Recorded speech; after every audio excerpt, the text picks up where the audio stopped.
Welcome back to Dunkirk Dunes. So this is Germany, turn 15.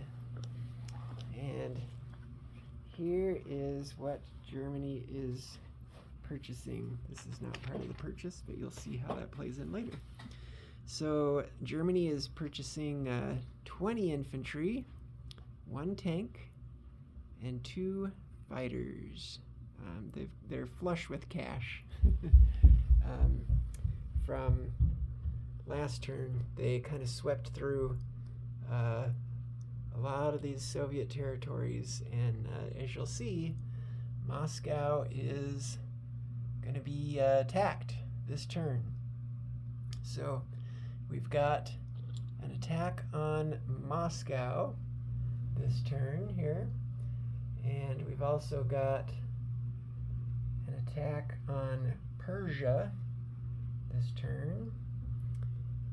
We've also got an attack on the U.S. fleet there that's in Sea Zone 92 this turn, and then there's a transport there in Sea Zone 87 that's also going to be attacked. So let's get right to it.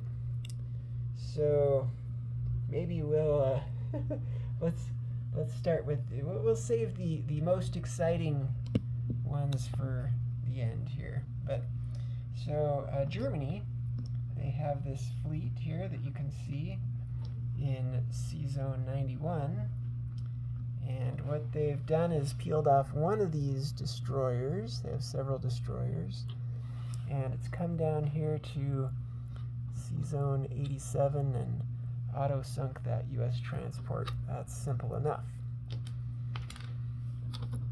Okay. And then the attack on Sea Zone 92. So what happened here was there are these 5 German submarines, and they can pass by Gibraltar even though Gibraltar is Allied controlled. And then in addition to those 5 subs, the 2 planes here, the tactical and the fighter from that carrier, have come on in to that sea zone to join in on the attack. And then in addition to that, there are these 4 strategic bombers leaving from an airbase in Romania, and they have flown their route across Yugoslavia, Sea Zone 97, 95, 94, and then into 92 to do battle there with the U.S. fleet. Okay. And I guess we'll go ahead and do the other combat moves, and then I'll tell you what happened in these various battles. So that's that battle on Sea Zone 92. The battle here for Persia, this one is interesting. So what they have here is, you'll notice in Caucasus, Germany has this stack of 8 tanks. And these 8 tanks have come rolling through. Let me just zoom out just a little bit here. They've come rolling through northwest Persia and into Persia to make an attack on Persia. In addition to those 8 tanks, there are these 3 fighters that came in from Iraq to help out. And then there's also these 4 German fighters from Greece, flying 1 over the Black Sea, 2 into Caucasus, 3 into northwest Persia, and then 4 into Persia. There is an airbase there in Greece, so they have 1 movement point left. And then there's also these 4 tacticals and 3 fighters from Romania, flying a similar route from also an airbase in Romania.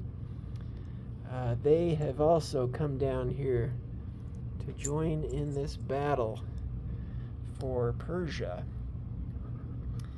And let's go ahead and adjust this a little bit. You can kind of see. So there are 8 tanks, and then there's 10 fighters and 4 tactical bombers. There, and defending in Persia, there are 4 UK infantry, there's a UK artillery, a UK mech, 5 UK tanks, and then there are 3 Soviet fighters and 2 British fighters. And so that's the battle for Persia. And then up here we've got kind of the mother of all battles for at least this turn here. See if I can get that in a good position where you can kind of see all I want you to see. So battle for Moscow. So we have this tank here that's in Rostov has come up into Moscow. This tank here in Tambov has also moved up into Moscow. The 3 tanks from Samara moved into Moscow. These infantry from Samara, and as well as all of these units up here from Vologda. So there's a stack of artillery and tanks and infantry. All of this has come down to see if they could capture Moscow. Okay, and I think I've captured there all of the combat moves. And let's go ahead and resolve these. And I guess we'll save the Moscow one for last. That one's kind of the granddaddy of them all. So this battle here in C-Zone 92. So the way this went down, so you'll notice that there is no German destroyer in this attacking force. It's air power and submarines, because of course no destroyer could come through Gibraltar. And so the US submarine had the option to submerge, and they took advantage of that. But the result of the battle was the US carrier and its fighter, and the 2 destroyers, and the 4 transports here for the US. Those were all destroyed. So that has all been sunk. The submarine there, the US submarine, stays because it chose to submerge, and the Germans can't hit it because they don't have a destroyer. And the US, though, did inflict some casualties. They ended up getting 4 destroyers gone. Or sorry, 4 submarines gone. So what the result of the battle here is that there is 1 German submarine and 1 US submarine still in that C-Zone 92. That's the result of the battle. And then there will be some non-combats, of course, to land these planes. I'll just go ahead and actually do that now since we're over here. So the strategic bombers had 2 left, and they chose to land in southern France. The fighter and the tactical there, so at the same time, this remaining German fleet here, a carrier, and I believe there's 4 destroyers there, and then 10 transports. They set sail, 1, 2, up to C-Zone 110. So moving these guys here up to C-Zone 110. All of the 4 destroyers, transports, and so on. So these planes here that are in C-Zone 92, they have, let me just zoom out a little bit here. They had 3 left in their gas gauge. So they go 1, 2, 3, and they're able to land back on the German carrier that's there in Sea Zone 110. So that takes care of kind of resolving that particular battle there. The battle for Persia. So what happened here was, now you'll notice Germany only had the 8 ground units, and then they had 10 fighters and 4 tacticals. And what happened here was the Germans were able to take out the 4 British infantry, the British artillery, the British mechanized infantry, and all of the British tanks. And at that point in the battle, the British had inflicted on the Germans 7 hits. And so they had lost 7 of their 8 tanks. And at that point, Germany decided to retreat because they had eliminated all of the British ground units, which was kind of their primary objective. So the remaining 1 tank that survived that battle has retreated back into northwest Persia. Back there, like so. And so what's surviving in Persia for the Allies is the 3 Soviet fighters and the 2 British fighters. Those survived the battle. Okay, just getting rid of some of the arrow markers that we have here that have been resolved. Okay, then we've got the battle for Moscow. So I can zoom in a little bit here. So in the battle for Moscow, the Germans were successful here. They were able to eliminate this stack of, I believe that's 22 infantry, as well as the 2 anti-aircraft guns. And they inflicted some casualties here. The Germans lost, let's see, I think these 5, 6, 7, 8, 9, 10, 11, 12. They lost those 12 infantry.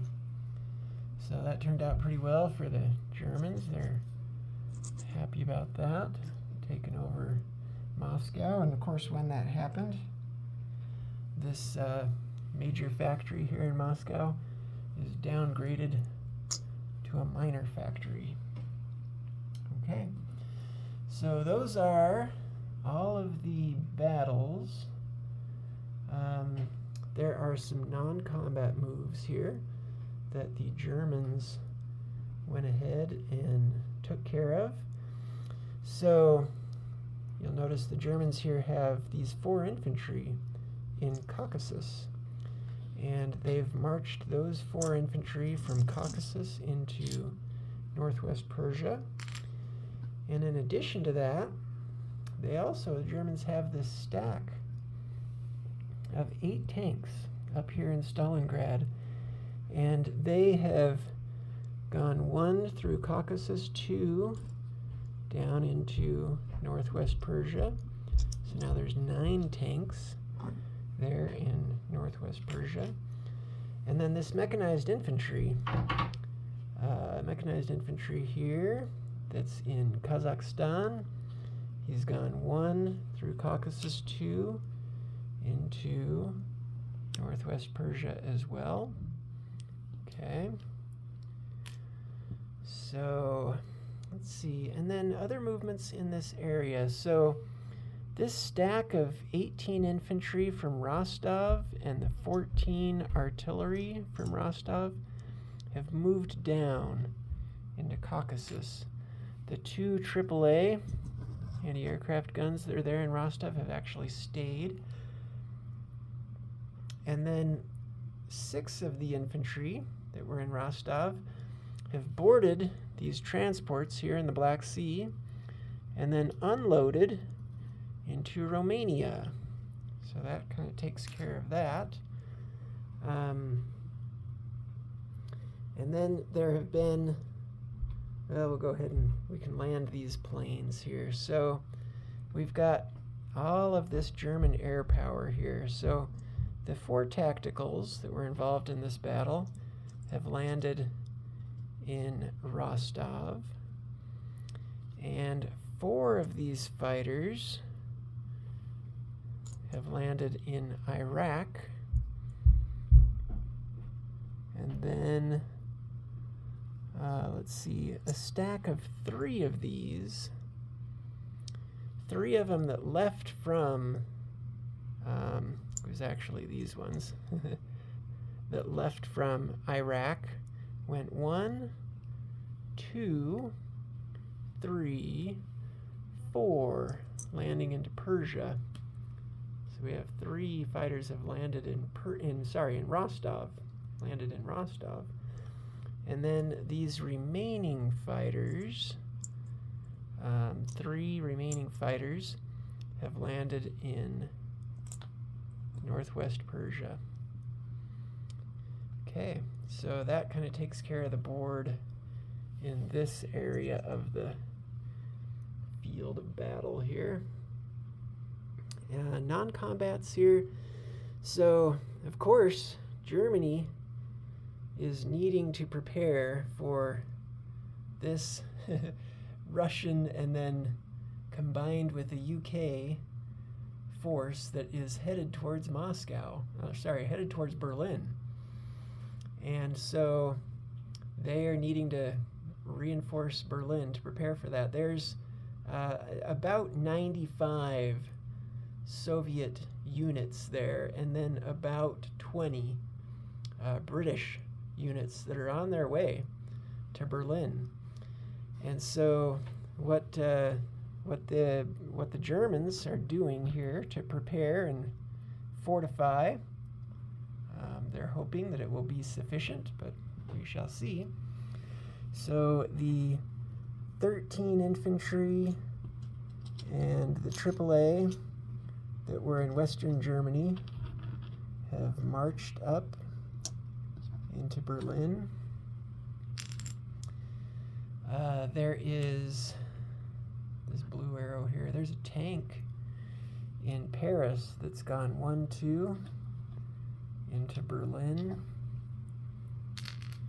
And then there are these units here that are, let's see if I can get the camera field of view there, good. So these troops that are in Slovakia, Hungary, there's these 4 infantry here that have marched up into Berlin, and then 1 more anti-aircraft gun gone into Berlin. And then these 7 tanks from Romania come up to Berlin, and then these 6 mechanized infantry have gone up into Berlin. And so they're starting to kind of form a cohesive defensive position there in Berlin. Now all we have left really is placement of new units. So 1 stack of 10 new infantry is being built here in Western Germany. 1 stack of 10 new infantry is being built in Berlin.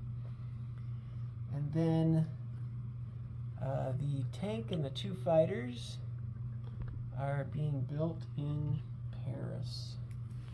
So those are going to go on the board right here. And now we're at the beginning of round 15. This is round 15, and Germany has collected 98 IPCs, including the little bit of money that they took away from the Soviets' cash that they had on hand. But, 1 more non-combat move. This little arrow here.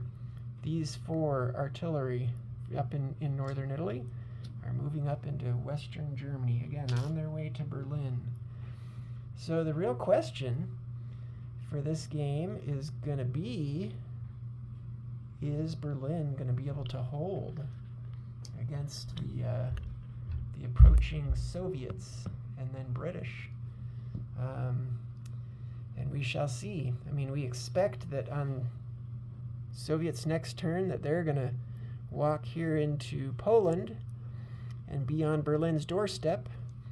And then, of course, Germany will have one last turn to prepare before the Soviets attack. That's kind of what we're expecting. So we'll see. We'll see what the outcome of that's going to be. It's been an exciting game so far. But thanks for watching. I know this video is a little longer than the others. I'd love to hear your comments, questions, thoughts on the strategies that have been used here. But thanks for watching, and talk to you later. Bye-bye.